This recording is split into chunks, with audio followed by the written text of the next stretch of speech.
All right. Good morning, good morning, good morning, good morning, and welcome to Daring Dialogues. I am videotaping for my YouTube audience as well. They'll get a pre-recorded video. But thank you all for joining. Today is Thinking Thursday. And for those of you who will watch this by YouTube, I will leave the link for the full broadcast, which is always on Periscope. So first of all, I just want to say good morning, and I want to say thank you for joining me, and I also want to say thank you for inviting your guests. We are going to be focused today on two books. The first book that we're going to read from is Hope on a Tightrope. And the second book we're going to continue to read from is Tony Evans' Detours.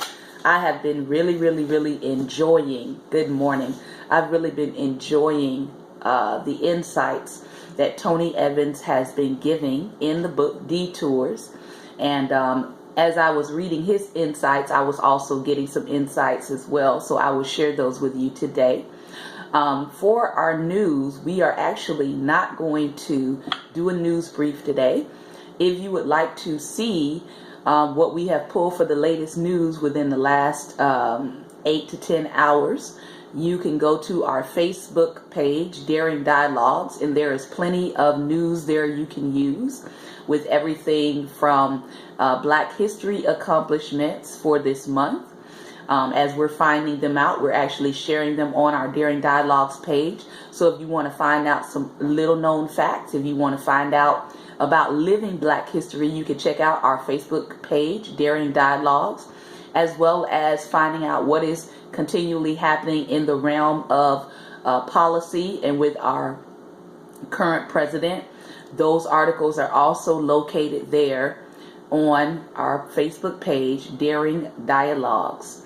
I actually am trying to focus my theme this month on love, Black history, love, and history. So that's what we're focused on this month.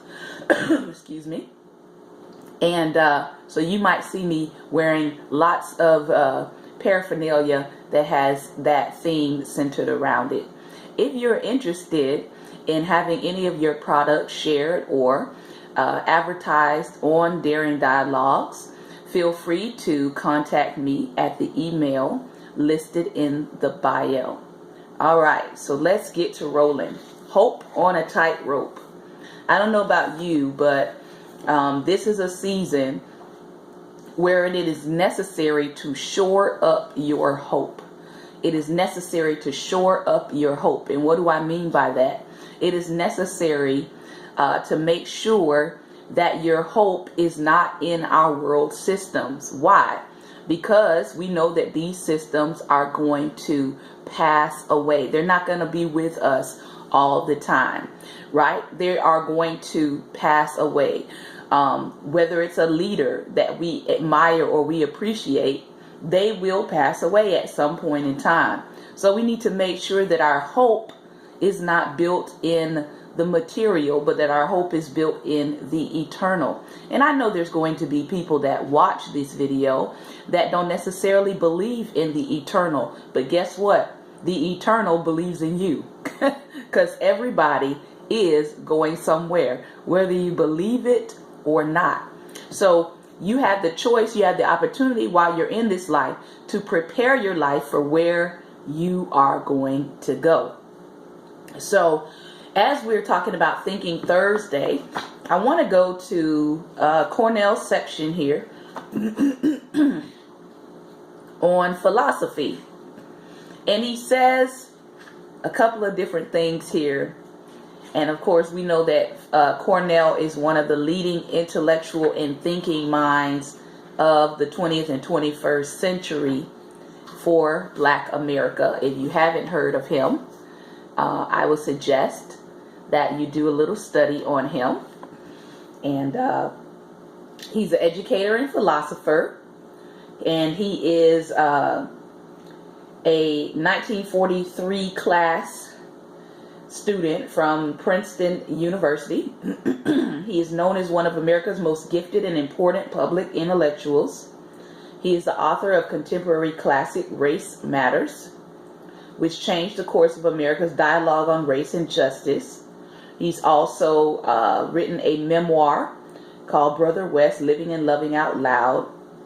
And he is a recipient of the American Book Award and has more than 20 honorary degrees. Cornel West has also put together the work of Martin Luther King in a book that we read last year called The Radical King. And he's also put together another book of some of what he calls the prophetic writings of some of our great leaders in their speeches. And that book is called Black Prophetic Fire. So that's just a little bit about Cornel West. And then he says, and I'm reading from his section called Philosophy. The word philosophy really means philosophia, or the love of wisdom. Hello. Anybody who has the audacity to embark on a quest for wisdom is really on quite an adventure, because it requires a lot of courage, determination, discipline, and most importantly, humility. You have to be open to the voice, viewpoint, and vision of others.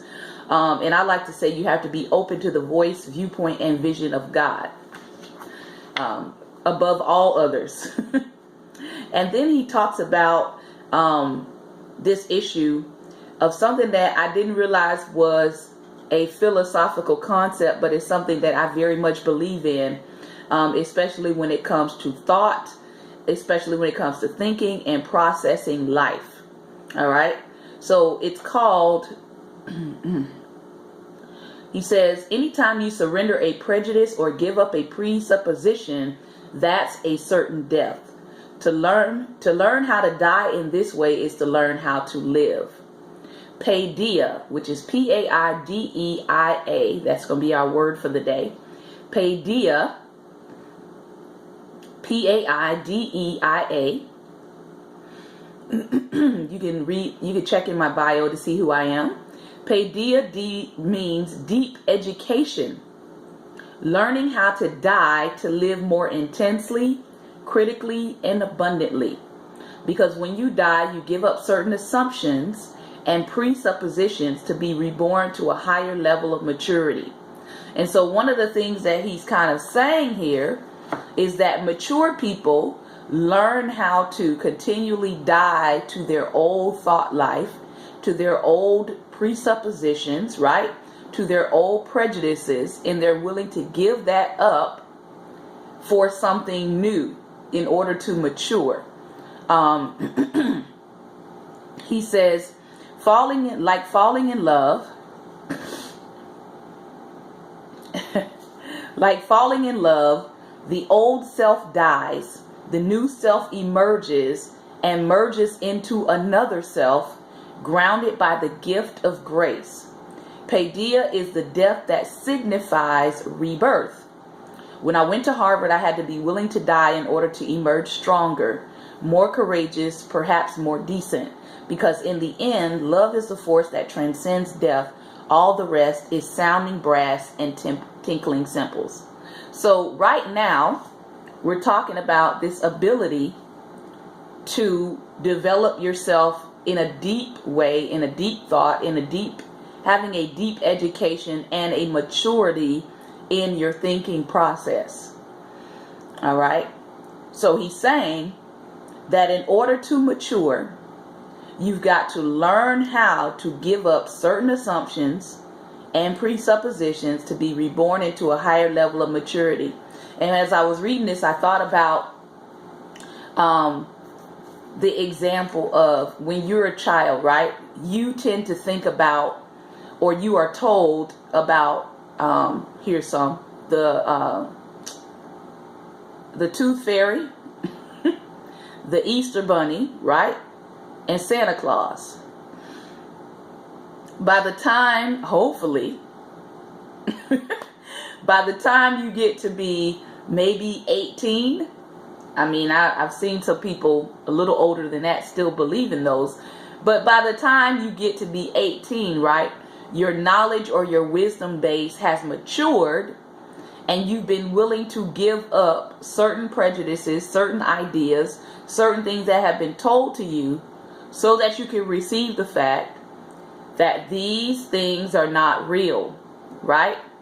That they're made up to give hope, or they're made up to establish a imagination, right, in a child. That's just one example. So if I am 30, 40, 50, 60 years old, and I still sincerely believe in the Tooth Fairy, the Easter Bunny, and Santa Claus, something is wrong. Right? I haven't developed my level of maturity to put down those old thoughts, right? And I can come back to them, right? As an adult, I can acknowledge these things, but I'm going to acknowledge them certainly in a different context than I would if I was a young child without full knowledge that maybe my parents were hiding information from me, or my parents were hopeful that they could use these figures to develop an imagination in me, right? It served a purpose. So it wasn't just like your parents just trying to lie to you, but oftentimes, even with fairy tales, right? You come to know them as fairy tales. You come to know them as things that aren't real or things that aren't true. And then you learn how to differentiate a fairy tale from a real, actual story. So there is a purpose behind them. It's not just to give you a sense of delusion. So with that word, paideia, when he's talking about a deeper education, he's saying that there's some things in life that you're going to learn that you may have to unlearn in order to mature and to grow. And I would say I totally and completely agree with that.